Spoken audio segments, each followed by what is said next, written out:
Let's take this down to a real practical level. Yeah. What are some of the common denominators that you noticed with these 77 firms that really have now been acknowledged as top employers in our country?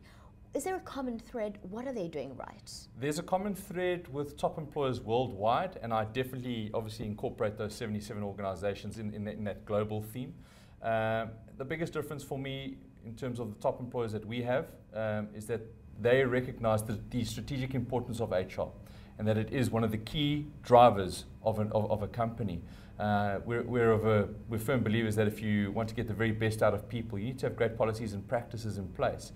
So that for me is one of the biggest things that top employers are adhering to at this present moment in time.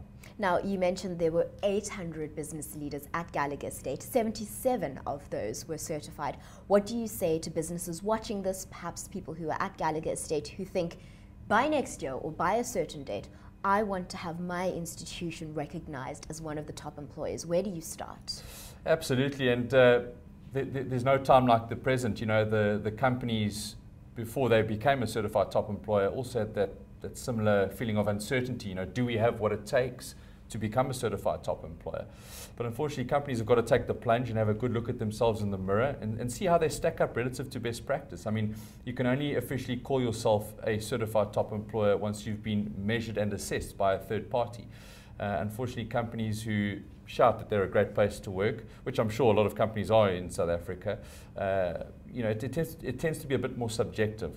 So that is why organizations get involved in a program of our nature, because they feel that a third-party endorsement adds a lot more credibility to what they're saying about themselves as an organization and an employer at the end of the day. So I guess the message probably also includes the fact that it's not an easy process and there may need to be difficult decisions that are made in your organization, but certainly taking the first step will get you there. Absolutely, and it's meant to be a difficult process, because if you want to lay claim to being a top employer, you need to go through a very rigorous and tough process. And unfortunately, there are companies who don't meet our minimum standard. And we go back and actually assist them and show them where they're falling short relative to best practice. But you've got to start somewhere, and there's no time like the present. Right, Billy, how can our viewers find more information about the Top Employers Institute? If they've got questions, if they want to find out more, where do they go? Absolutely.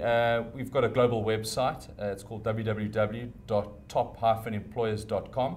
And you know, the viewers can actually see firsthand which of the 77 organizations in South Africa achieved the Top Employers certification for 2016.